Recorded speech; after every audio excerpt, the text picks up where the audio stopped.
Sementara itu, saudara, di tengah pandemi COVID-19, usaha mikro kecil menengah atau UMKM tetap menjadi salah satu penggerak ekonomi saat ini.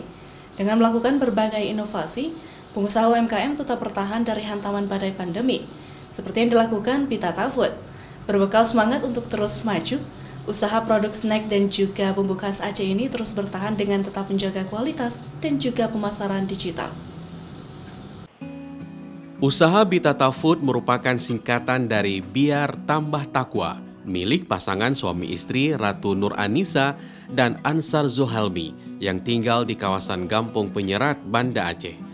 Mereka adalah pengusaha mikro kecil menengah di bidang kuliner yang memproduksi dan menjual produk snack dan bumbu khas Aceh seperti bumbu nasi minyak, bawang goreng, bawang putih crispy, stik keju, dan keripik kentang.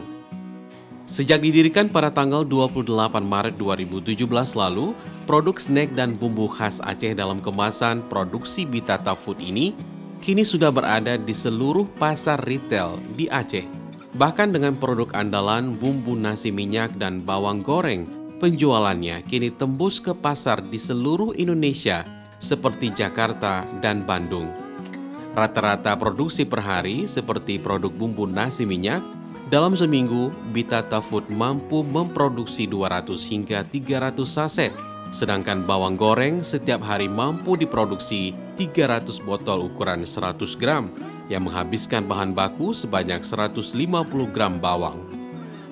Sejarahnya awal kita berdiri di tahun 2017, itu usaha yang saya rintis berdua dengan suami saya awalnya.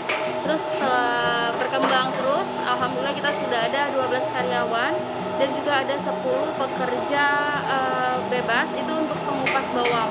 Di sana ada terdiri dari janda-janda dan kaum duafa. Jadi mereka pekerja lepas di perusahaan kita. Sejak pandemi COVID-19 melanda Indonesia, sektor UMKM menjadi salah satu sektor usaha yang terpuruk. Berbekal semangat dan keuletan, Ratu Nur Anissa dan suami terus bangkit melawan pandemi. Bitata Food tetap dalam kondisi yang stabil, bahkan dapat menambah karyawan dan mampu membeli alat produksi yang baru. Namun, kestabilan produksi tersebut tetap menjadi perhatian Ratu dan suami, karena selama pandemi ini daya beli masyarakat menjadi turun. Di tengah pandemi COVID-19, Bitata Food memanfaatkan media sosial seperti Instagram, Facebook, channel YouTube, dan Marketplace untuk meningkatkan penjualan. Bitata juga mengembangkan website khusus sebagai ajang promosi usaha kuliner mereka. Ya, nah selama ini yang kami jalankan, yang pertama adalah meningkatkan penjualan melalui media sosial.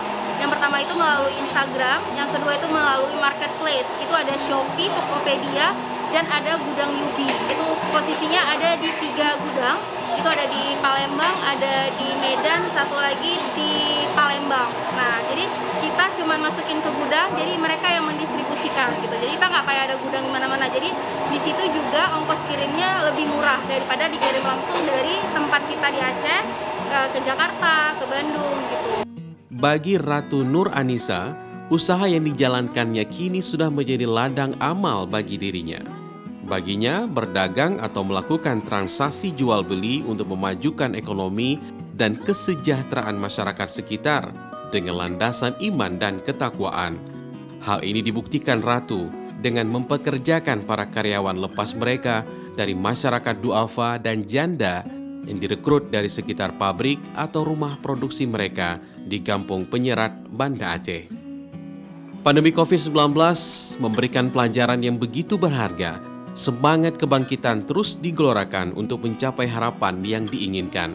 Seperti harapan Bitata Food, selain dapat terus mengembangkan inovasi produk dan memperbesar penjualan, Bitata Food ingin usaha yang dijalankannya banyak manfaat untuk orang lain, sekaligus mengharapkan datangnya keberkahan sehingga Yang Maha Kuasa juga akan menolong kita. Mustajab, Kompas TV, Banda Aceh.